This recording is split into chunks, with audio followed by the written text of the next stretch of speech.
What's good, team? Hope we're all doing okay. Welcome to episode number 10. Finally in that double figures. I've been saying it for the past few episodes that I've been buzzing to kick it off into double figures, and we are there. Fucking excited for this one.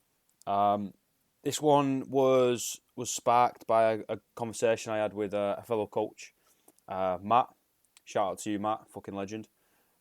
Just about active recovery days and reduced intensity days and focusing on movement really. And I'll utilize active recovery days as of recently. I've dabbled in it in the past, but recently I'm being quite strict on myself. So a Thursday is active recovery, and if I feel good, I feel fine, and I can train again, then I'm allowed to swim. But other than that, all I'm going to do is I'm going to go to the gym. I'm going to work on some active recovery, maybe some skills, but it's pretty much going to be the boring stuff. Nothing to write home about. No weights. I don't touch any weights. If I do, it's only going to be like stability stuff for core or for my shoulders or anything like that, or working on some balance through my ankles. But I'm not maxing out. Obviously, I'm not benching. I'm not doing anything like that. The most it's going to be is maybe a 12 kilo kettlebell or a fucking barbell with no weights on it. So again, it's nothing to write home about. But we were just talking about using those days, because I'm sure you know people that will train every day if they get the opportunity. And to be honest with you, I've been through stages personally where I've trained every day. I've trained 3 days a week. I've trained 4, 5, 6, 7. I've done multiple sessions a day. I'll still do multiple sessions a day on a weekly basis, 2, 3 times, maybe one time, depending on how the body is, depending on how stressed out I am, depending on how the sleep goes. I'm quite good of, if I feel like shit, I'll get in and do the main body and then not really put pressure on myself to end up doing a workout or train for an hour and a half, 2 hours, or do a second session or any shit like that. I'll be pretty good. I'll just make sure I get my main body done, which is usually accessories, just to make sure my body stays nice and healthy, and the main lifts with the Olympic lifts, the main part of the gymnastics, some odd object stuff, and not really be too fussed about killing myself in a workout. I know my body feels better if I do those main core exercises, and then supplement it with workouts. Obviously, my fitness level will suffer for that, but my body feels a little bit better. So obviously, that's what I'm going to do. If it starts gearing up towards competition, then that's when I'll start being strict on myself, and I'll be like, right, you have to do some not so optional conditioning, as I'll call it, and as few of my PTs will know it as not so optional conditioning. That's one for you, James and Fraser. And I'll make myself do that. But as of most of the year, training to me is it's compulsory. I have to train. It's part of the job. You're not gonna trust a fat coach who can't do shit, can't eat well, and just has a really poor habitual lifestyle. But also, it's a luxury for me, and being an athlete all my life, like I love it. That's how I express myself. I express myself through physical movement, and if I don't, I'm a miserable motherfucker. So I have to train, and so back to the active recovery. So as of recent times, Thursday now has to be active recovery for me. If I feel fucking spot on after my active recovery, maybe I'll go swimming. But other than that, that's it. If I like the workout that's posted on the Thursday, then I'll do it on the Friday, or I'll do it on the Wednesday, or I'll do it on another day, and write up my score just on the Thursday. But I won't be doing it on the Thursday, and I can't train 6 days in a row. hard anymore. One rest day, sorry, on a Sunday is not enough for me, especially when I don't sleep enough as I need to. Getting up and coaching the early classes, and mine's always ticking because I want to do this, I want to provide that. I've got some ideas I want to go down, and it's hard to switch off for me personally. And I know a lot of you guys will suffer from the same things.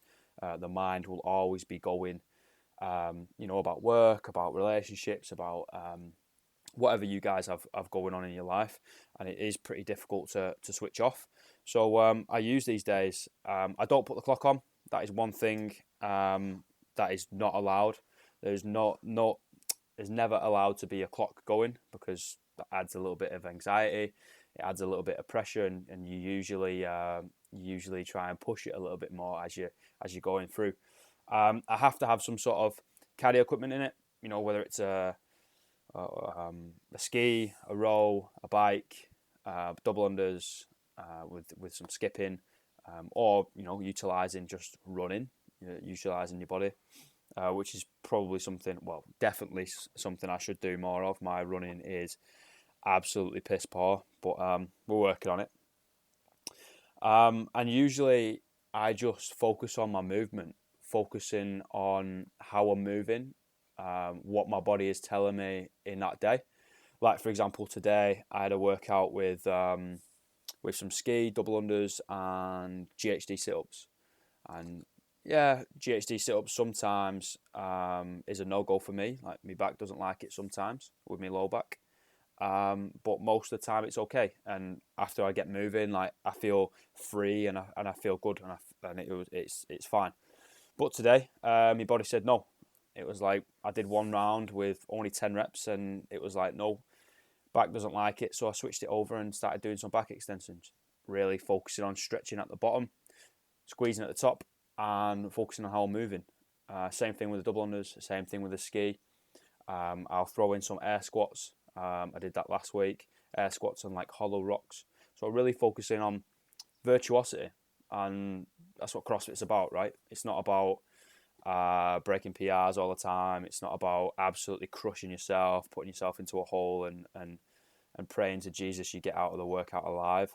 It's about being able to move better than 99% of the population, whether that's in a bar muscle up into a fucking freestanding handstand push up on a bar, or whether that is literally just a hollow rock or an air squat or a push up. You want to try and strive towards this virtuosity, and that's what I try and practice for myself on those active recovery days. So I slow everything down. Intensity is pretty much not there. I could have a conversation with you while I'm doing my active recovery, no problem. I get a sweat on, and I usually use it for an excuse to get a little bit more cardio in. So again, you're not only helping your joints and helping your mind relax from all the stress in everyday life, but we're also looking after the heart a little bit more with some sustained, slower intensity, just making it beat a little bit more.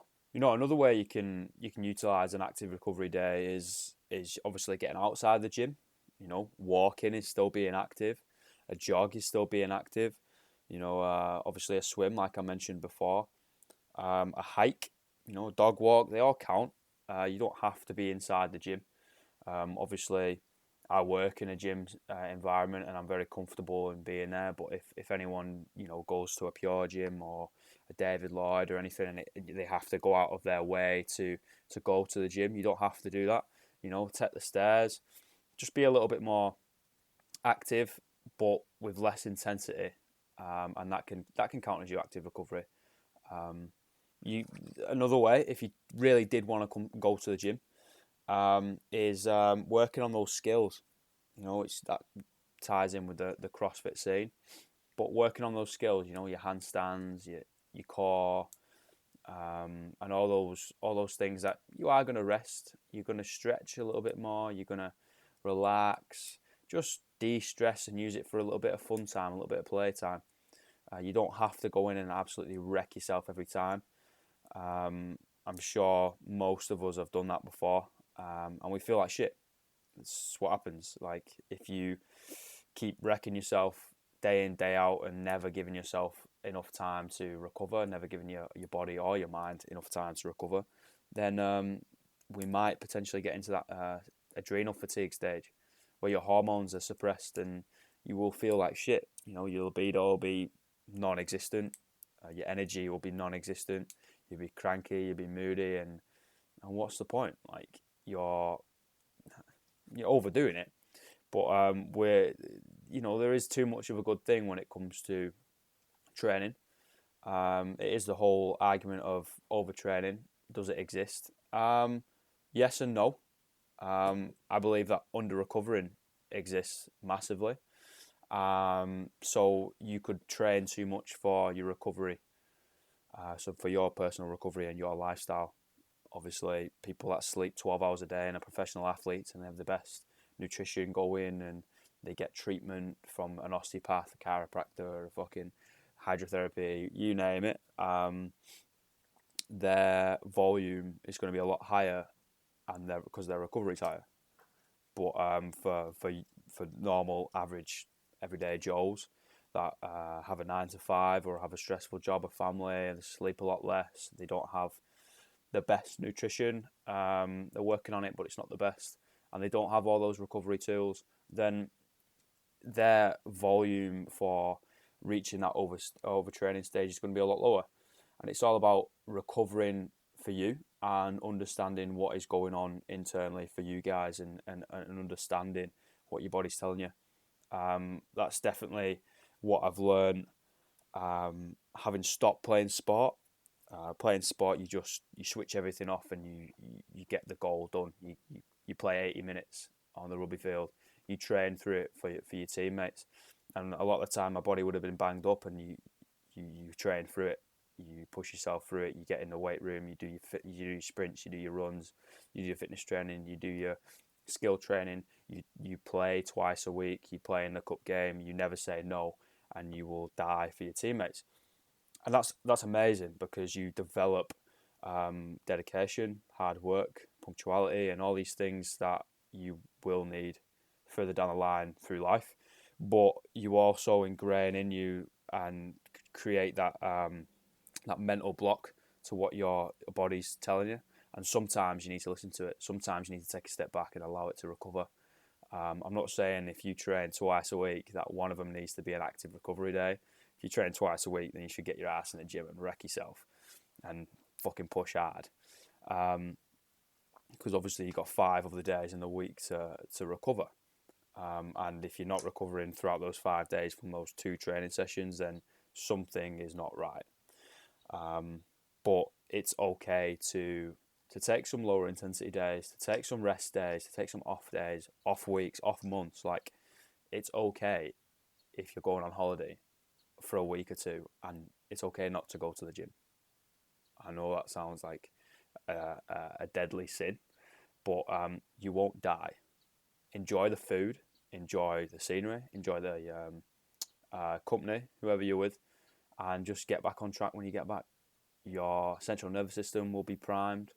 Your body will be so much happier with you because you're not trying to trash it every day. It'll be fine. You might hold on to a little bit more water. You might be a little bit more bloated, and that's fine. Whatever. You can't do a significant amount of damage when it comes to body fat, like gains, in 2 weeks, unless you're just eating like a total dickhead and consuming 20,000 calories a day and not moving. Like, most of the time, if you just enjoy what you're eating and live life and just go out, be active, just walk around, see the scenery, drink, eat, you'll be fine. 2 weeks, you'll be fine. Not a problem. Enjoy your holiday. Enjoy the rest time. Enjoy the downtime. But with those recovery days, those lower intensity days, my advice to you guys would be to focus on how you're moving. What's going on at the ankles when you're squatting? What's going on at the wrist when you're doing a push-up? How well is your pull-ups? How well are you fucking skipping? What's your heart rate doing and what's your body telling you when you're rowing at 2 minutes of 500 meters? And what's it telling you when you're rowing at 150 or 500 meters? And all these things, and zone out. always work at a pace that you can have a conversation with, so you're staying in that aerobic zone, and relax, chill, use it for your meditation. You know, get some stretching in, get some mobility in, work on some skills if you want, work on some core. That's one thing. Like, I hate training my core. I think it's boring as shit.